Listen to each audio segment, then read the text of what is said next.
Ladies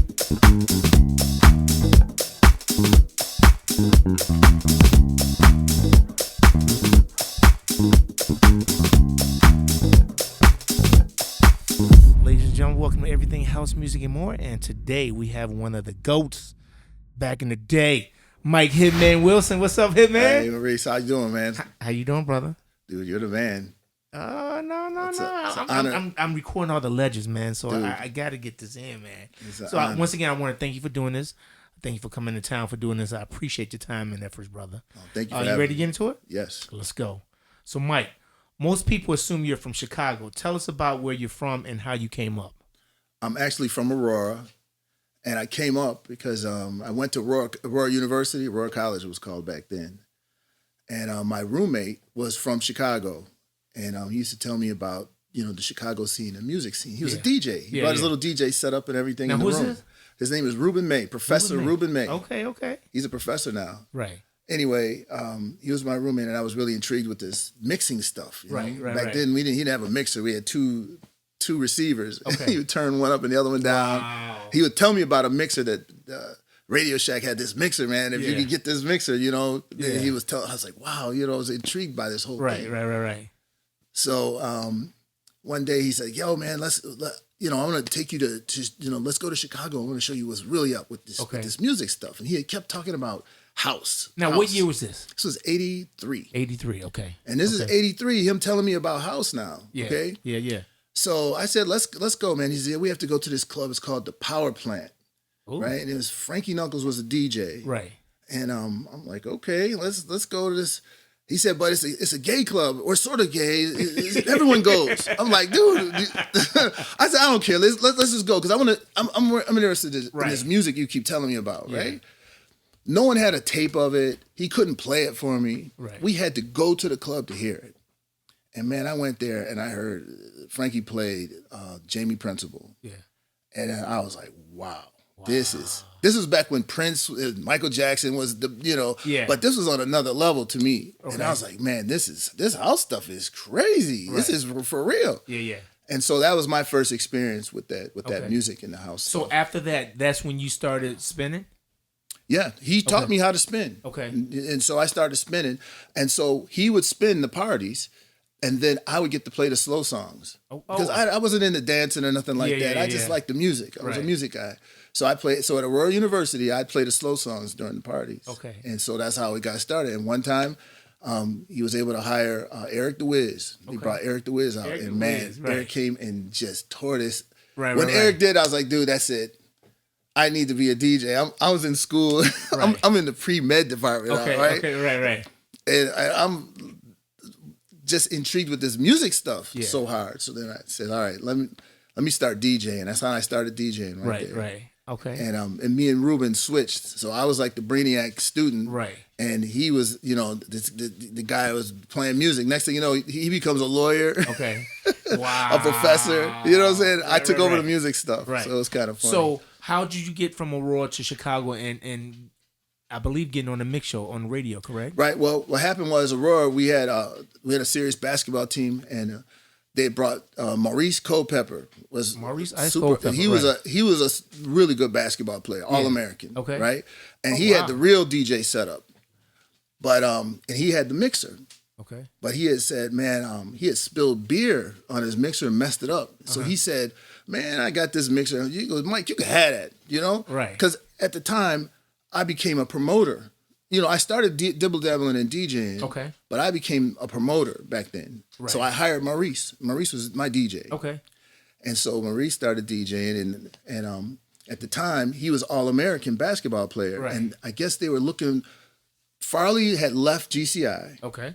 I'm sorry, BMX. Right. He was with the Hot Mix 5. Okay. He left and he started on GCI, and he was trying to put together a team because I guess the Hot Mix 5 was contractually signed with BMX. They couldn't leave. Right. So I said, yo, Pep, let's make some tapes, man, and turn it into the thing. Maurice is like, dude, I'm too busy playing basketball. The Lakers is getting ready to draft me, all kinds of big stuff. Really? Yeah.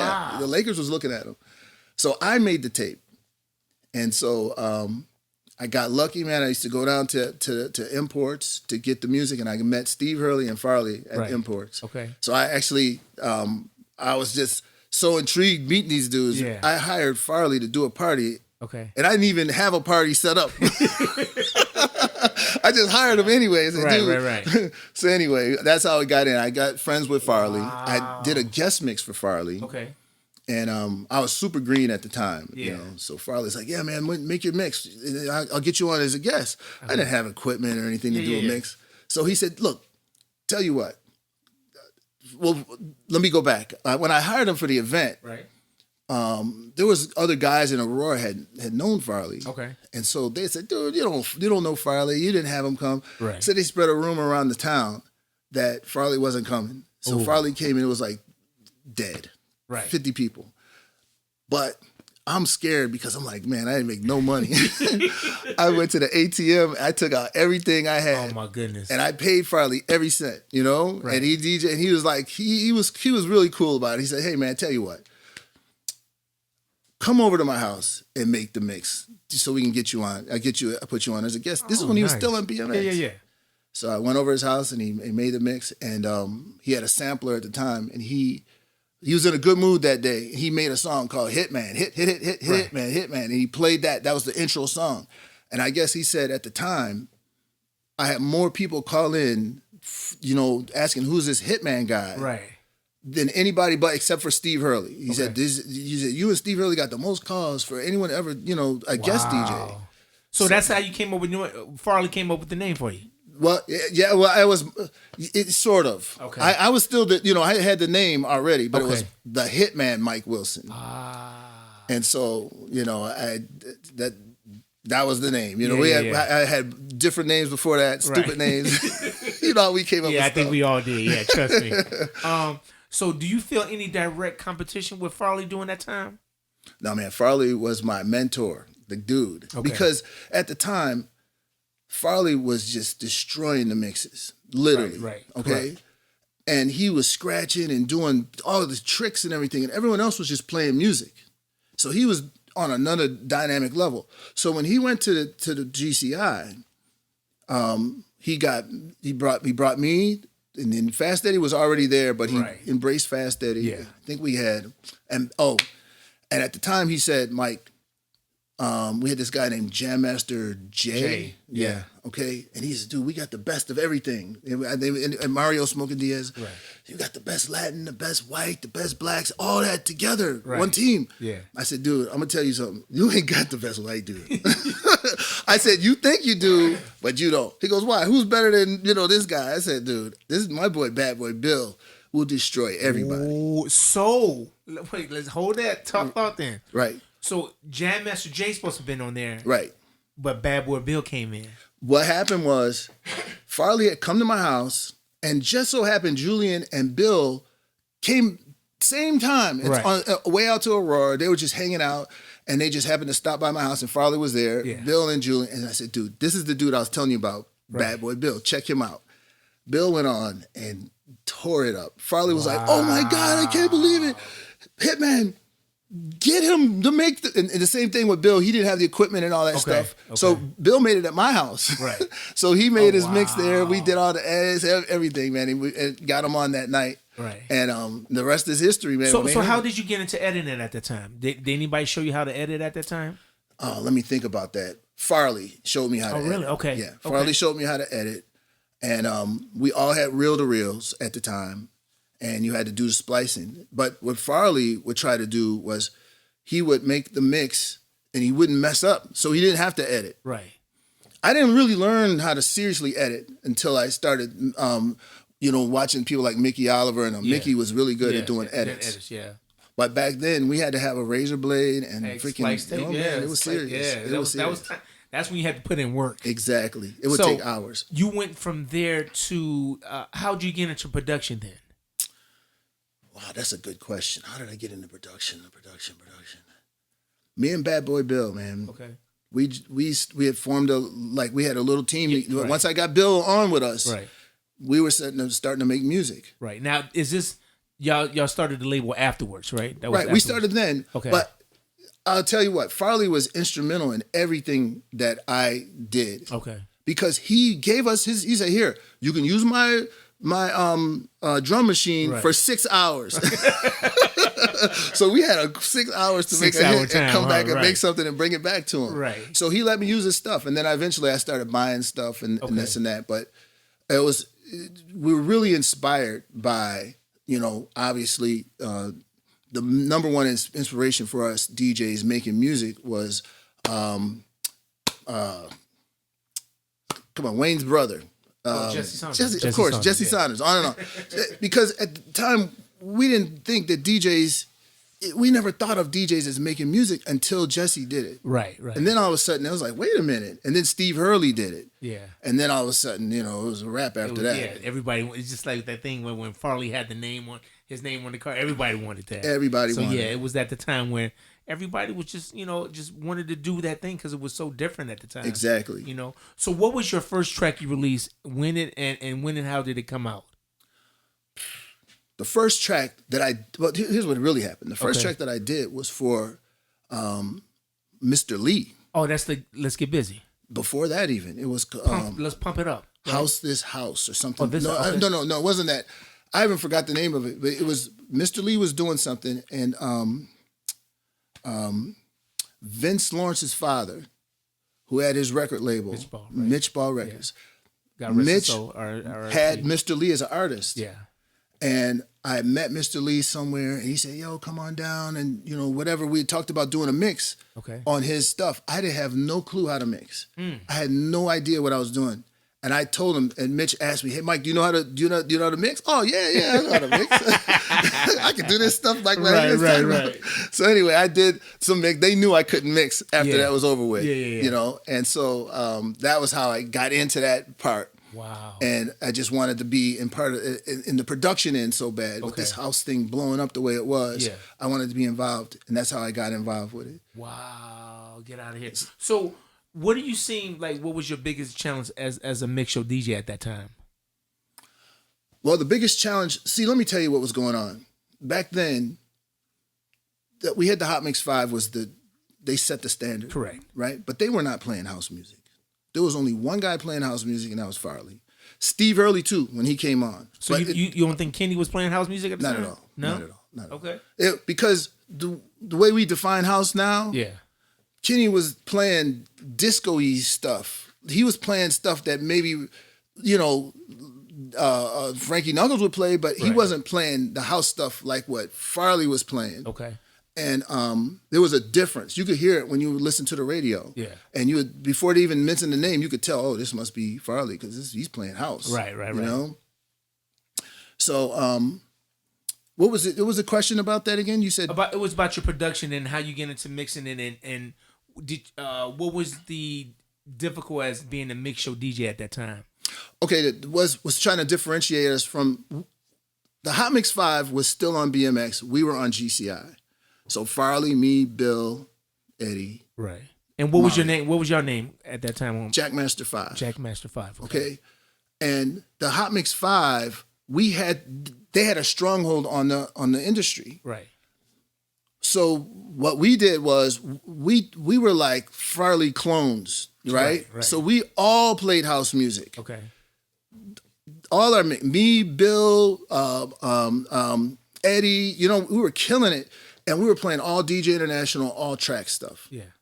As where they were still playing the European stuff Italian and house, all that. Yeah. We went hardcore with it. And we flipped the crowd from BMX to GCI. We actually beat them in the ratings. With the numbers too, yeah. Exactly. And that's when the thing, so, I'm not so sure that this stuff would have blew up the way it did had we not pushed it the way we put, and we pushed it because we were trying to sound different. And we was like, yo, we're going to take this stuff that's hot in the street and play it. As opposed to some DJs play for themselves. Okay.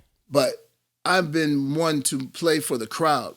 I'm only playing what you like or what I think you're going to like. Right. I'm not trying to push my agenda on you. So the whole Chicago thing was just exploding with house. Everybody loved the house sound. Wow. Okay. So Mike, you had two very iconic mixes early in your career. You had Mr. Lee's Pump It Up, Pierre's Fantasy Club, Fantasy Girl, right, and Inner City. Right. How did those records come about, and what did they do for your career at that time?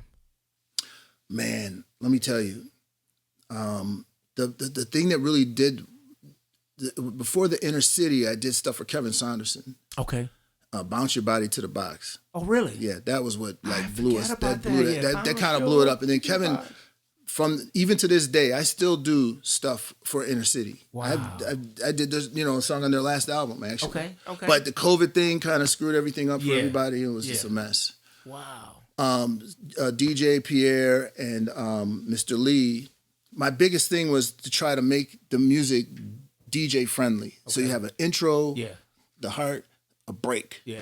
So we can get in and out of it. Because I didn't, like, Knuckles was like the main mixer back then. Yeah, absolutely. But he didn't really make it easy for DJs to get in and out of the song. He played great, he did a great job with it. And yours was a little different because you had that energy into it to the point of like you was using the sample, the trigger, with a lot of stuff like that. And it was all strictly club related. Yeah, so absolutely. And I used to bring my reel to the club every day. The club, the reel-to-reel cassette deck, all that stuff. We'd bring, because we didn't have it, that time we didn't have CDs, we had vinyl. Right, had vinyl. Yeah, it was and crazy. If not that, you had to put it on cassette or either reel-to-reel. Exactly. Wow, okay. So take us until, how did that come about by getting some of these records to remix? So, man, I was just begging. I was just calling you guys, anything I would hear. And then my number got out, and then they were calling me too because they knew that I would play it on my show. That's right. And the show had great ratings. Okay.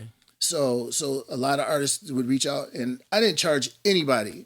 Right. I did 100 and some mixes, and I didn't make no money. You know what I'm saying? The only time I started making money when I started doing mixes for the major labels. Then I started getting a little money then. But other than that, it was just it was for the love of the game. Yeah, just getting your feet wet in there. Right. So during this time, I think DMC came very popular. It was very popular. Right. And they was doing battles and everything. Did you participate in any of the battles? Absolutely. See, Tony Batoy was the one who was putting on the battle. So he put on that original battle with New York versus Chicago. Yeah. And that thing was, like he said, we couldn't even get in.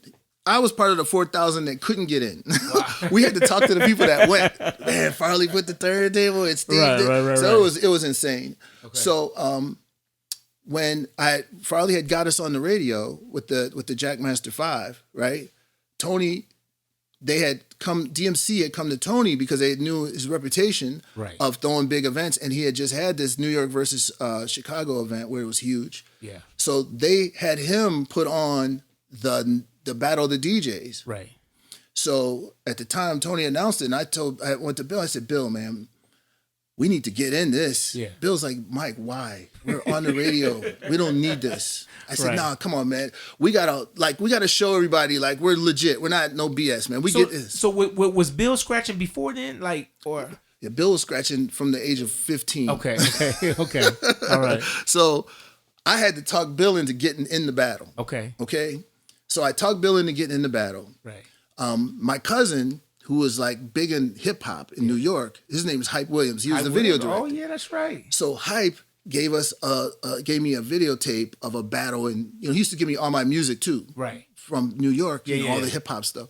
Anyway, he gave me a videotape of a battle, and I don't know why I wasn't even thinking about. I was big headed at the time. I thought I was all that. I left the tape. I gave it to Bill. Yeah, my cousin gave me this tape. Check it out. So Bill checked out the tape and learned all that stuff. Oh wow. So when we got to the DMC Battle of the DJs, Bill unleashed it and destroyed it. Wow. So he won the battle. Okay.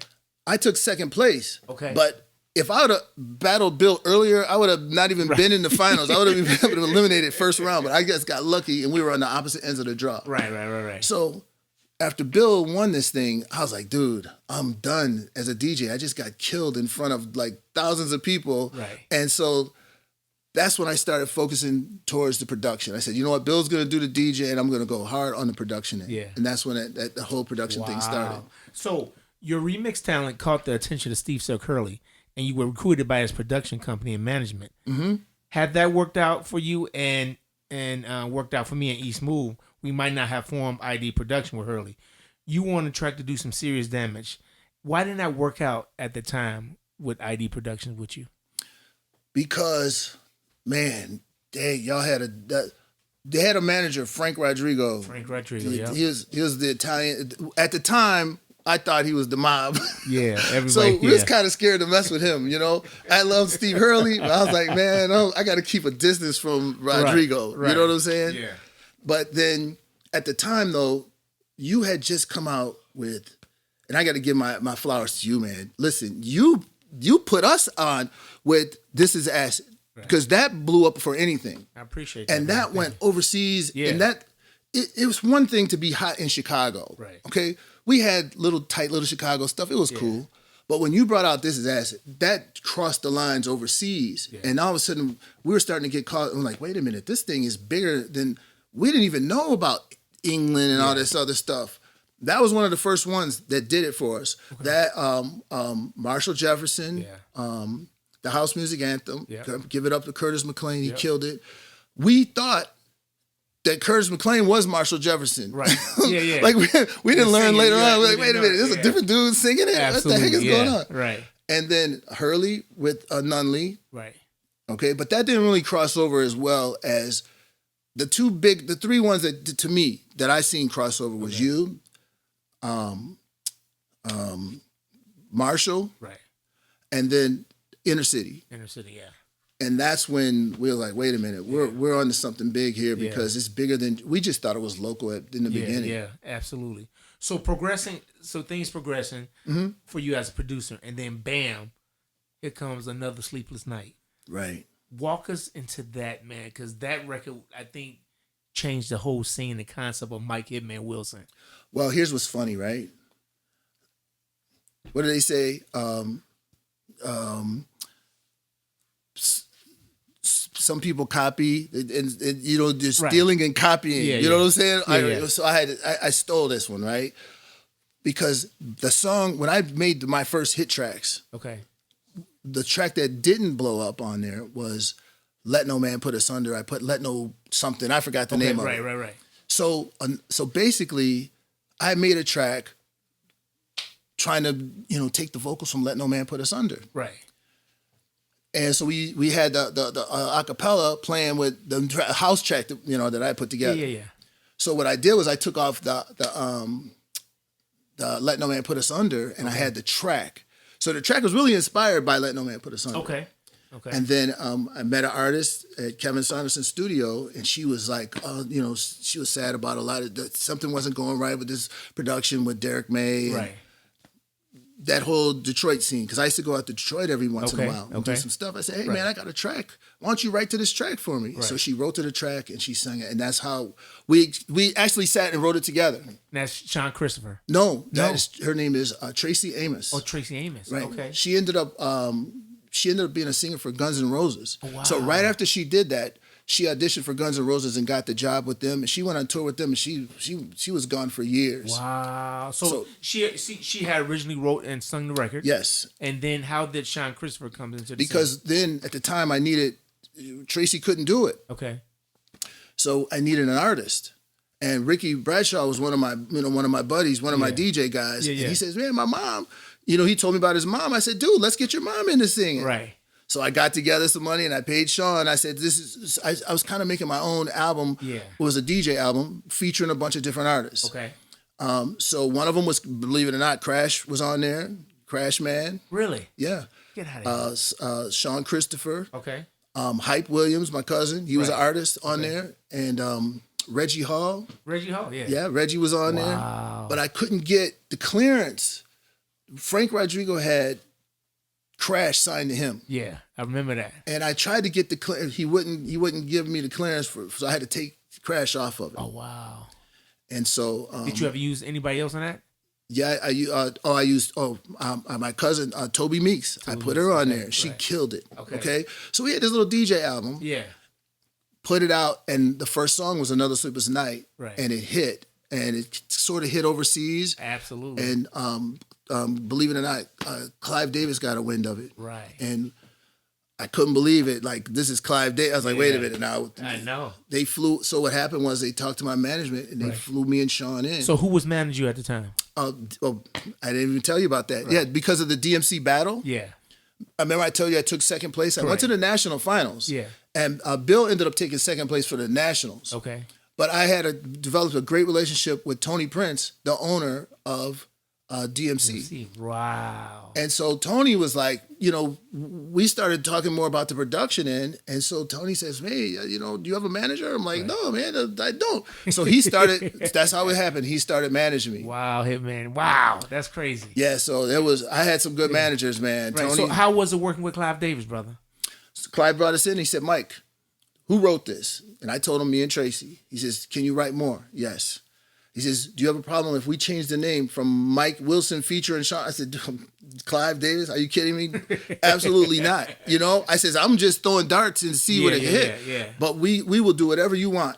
So Clive said, okay, he basically scrapped the album and you're going to make an album on Sean now. And we went back in the studio and did it. And we put together a crazy album. Yeah. Right? But at the time, we had come through the office through Europe. Correct. We didn't come through America. Okay. So we went from Europe back to Clive. Right. Clive owned the whole thing anyway. Correct. But it just went a different route. Right. Yeah. So when this whole thing happened with Milli Vanilli getting caught lip singing on their stuff, Clive was so embarrassed. He dropped the entire catalog that came from overseas, which included Sean. It included, Ace of Base, Snap. There was a whole bunch of us.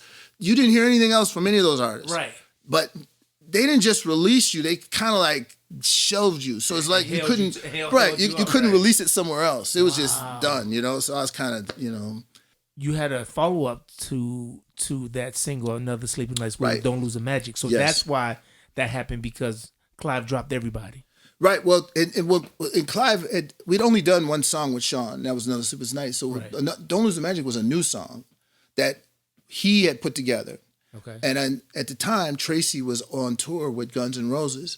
So I got Sean's brother, Gavin Christopher, to come over to the studio, and he wrote Don't Lose the Magic. Wow. So he and my man Bill Dickens, one of the best, Bill. You worked with Bill. Absolutely. One of the most incredible, I've never seen a guy that could play everything. Right. I know when you guys hire him, you hire him for bass, but I never even, he was playing piano, everything. Yeah. I didn't even know he could play bass. Yeah. But he and Gavin put that together. Okay. And we also did some more songs on the album too, but that no one ever heard.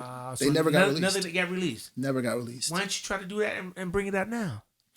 You know what? I had a talk with Sean about that. Yeah. But Sean said she's just not interested in working on an album. She said she. But how about just using the same stuff from what you did back in the day, and she don't want to redo everything then?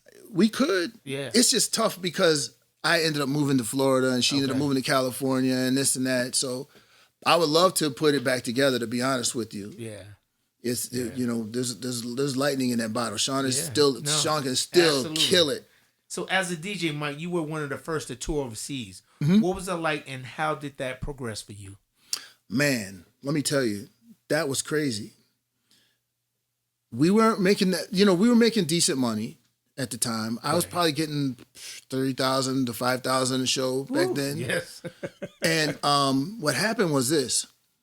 3 of us got freaking seriously ill. We went to Germany we caught the same flight at the same time. Okay? Right. Armando, Land of Confusion, you remember him? Armando Gallup, yes. Yeah, me, Armando, and Cool Rock Steady. Oh, my God. And we all came back and we were like, I was sick. I thought I was going to die sick. Right. Cool Rock Steady and Armando died.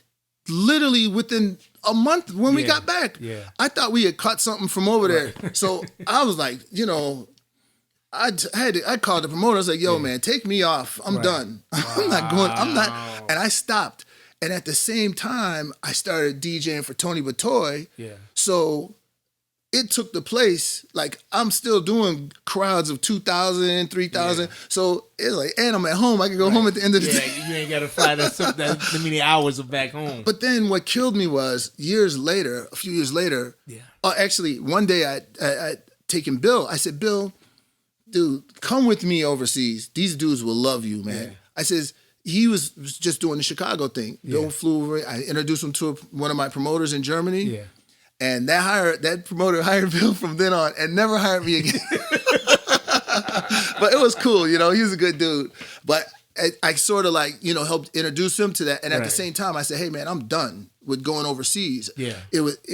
People would think it was good money, but You would leave on Thursday, get there on Friday, drive 20 hours in a freaking back of some car in the woods somewhere trying to DJ, and then it was just a mess, you know? And it was physically exhausting. And then you get home on Sunday or Monday, and you're like, yo, I've been gone 4 days to DJ one party. Yeah. And I just missed out on 5 remixes I could have done this weekend or whatever. Yeah. But then what killed me was, then I started hearing about guys making all this money, and I'm like, man, I messed up. You know, making 10, 15, 20, 30. Now they're making $1 million a show now. Those same these guys that used to come to my parties.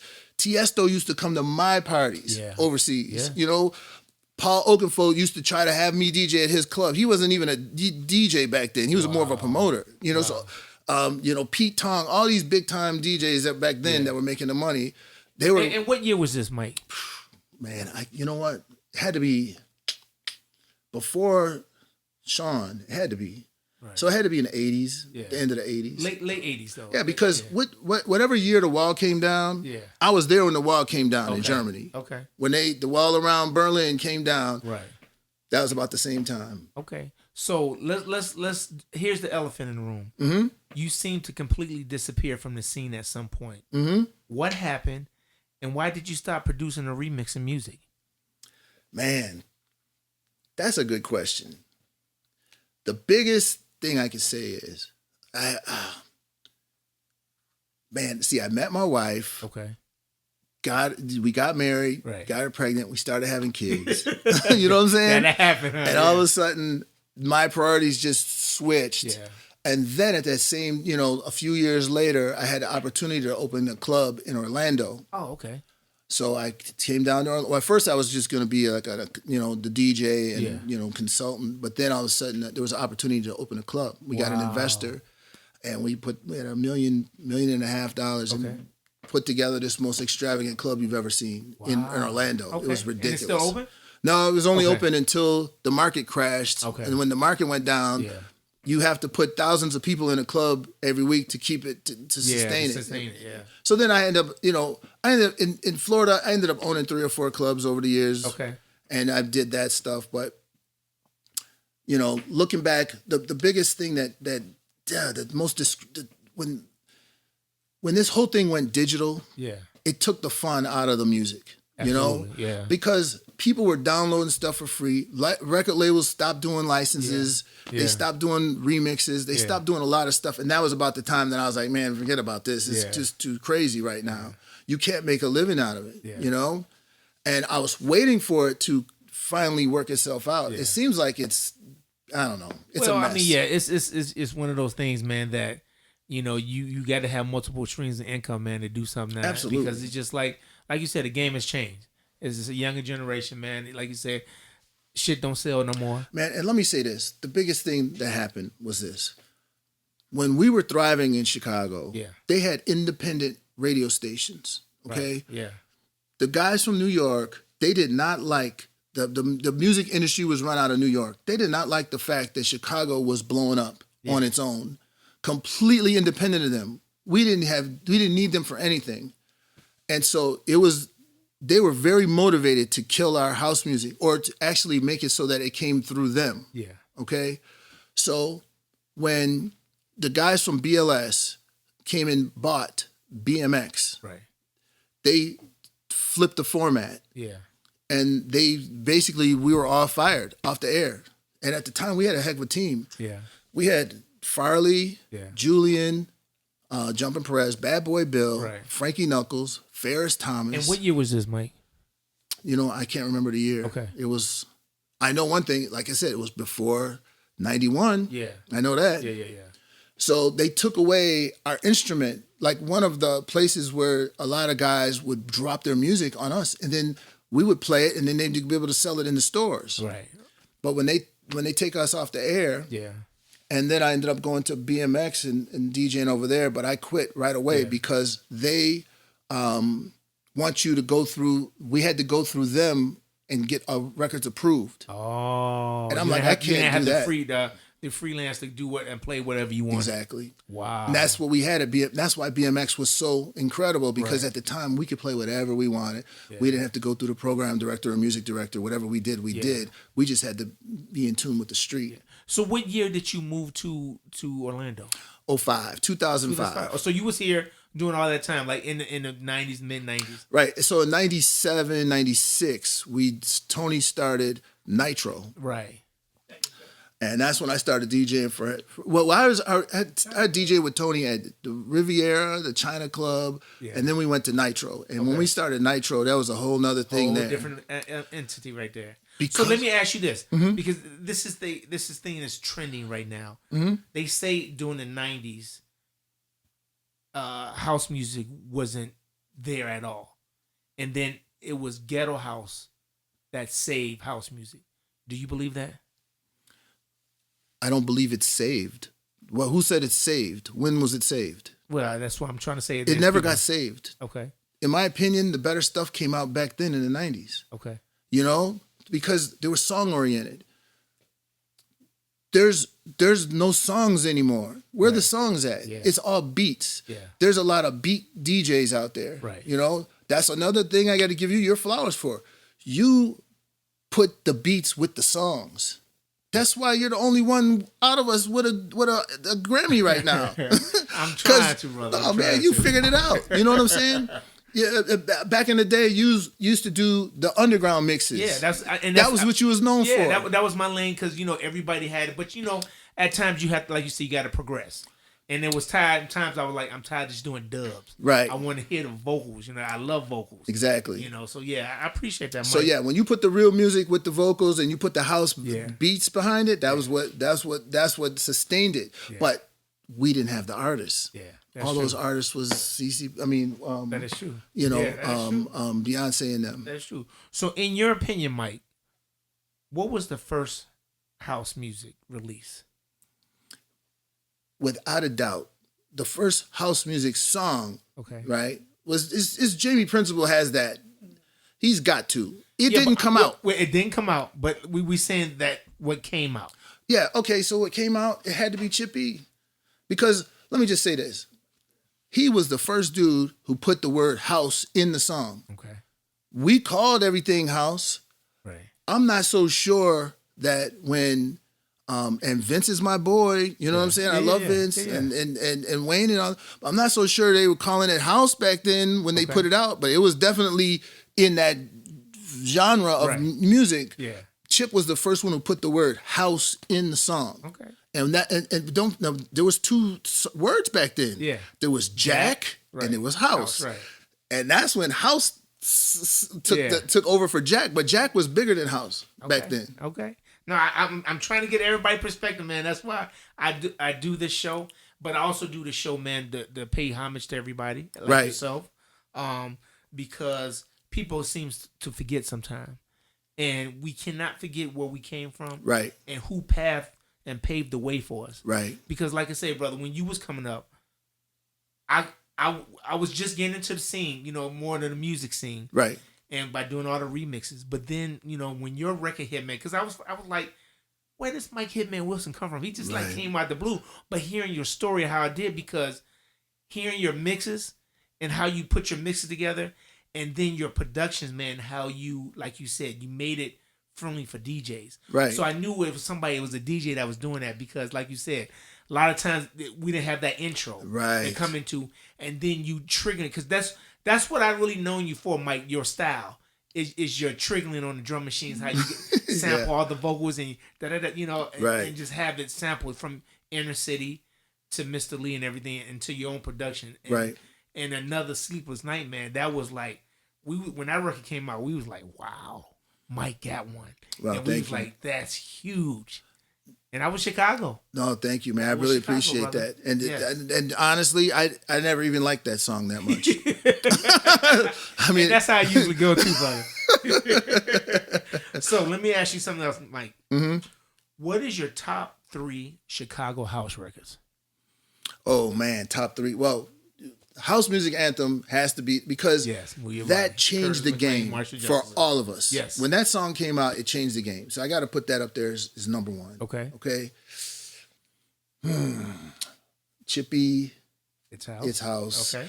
Let me tell you what happened with that. Okay, I told you I DJed. I started DJing a little bit in college, right?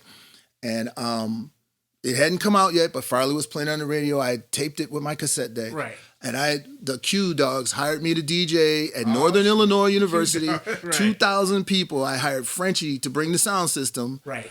I came out of my pocket. Right. They paid me less than $100. Yeah.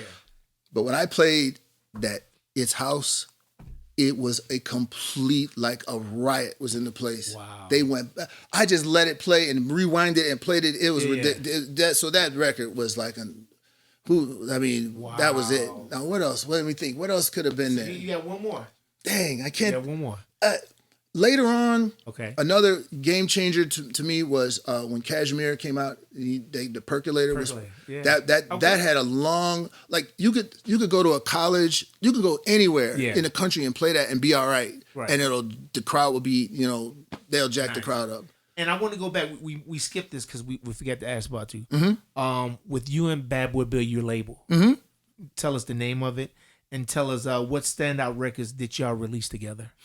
International House Records. International House Records. Right. Wow. And the standout was we had done some stuff with DJ Pierre. Yeah. Right. Pierre's Fantasy Club. Okay. Me and Bill had done hit tracks, and then Bill had done bad tracks. Yeah. So, and that was basically it. We didn't really do much. Back then it was tough because we didn't have the understanding of the artists and all that other stuff. Right. But the biggest thing that came out of that I'll never forget, right, was when me and Bill started the label, we went to have a meeting with an attorney, and we said, man, look, we need you to help us get this stuff because in Chicago, everyone's stealing this and that. Right. He says, man, I'm going to give you guys the best advice. One, you guys can't afford me. He says, but two, it's not the contract. It's the people that you work with. Ooh. So work with better people. Wow. And you won't have these situations, Yeah. He says, I can put anything I want in a contract, but a bad person is going to break the contract. They're going to do stuff that's going to cause you to have to sue them or whatever. Yeah. But if you work with good people, then you won't have to deal with that as much, Wow. So I was like, wow, it kind of changed my perspective. That's dope right there. It was serious stuff, right? Well, Mike, I appreciate you, man. I appreciate you taking the time, coming into town, man, doing this.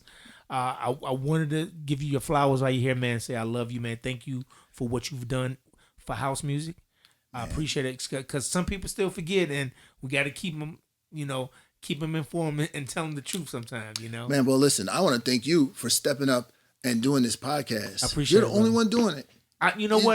It came about, man. It was funny that you said that because I'm gonna tell it in my interview that I'm doing pretty soon. Right. But it came about because somebody denied or something. Right. And I was just like, I was in the shower, man. I heard this commercial, and it was about the Roland TR 303. Right. And they didn't say nothing about Chicago. They said it came out of Europe for trance and everything. Okay. And that's when I was like, I gotta speak the truth and get the people that did this and put them on camera. Right. So that's why I do this, man, and give everybody the roses and the flowers, man, because I want to tell our story through the people that did this. Right. And nobody can tell that story and go ask anybody else because the person who was there, it's coming out their own mouth. Right. But like I said, man, I appreciate you. I love you, brother. Thank you so love much, you too, man. Thank you for having me on your show. Is there anybody else how they can reach you?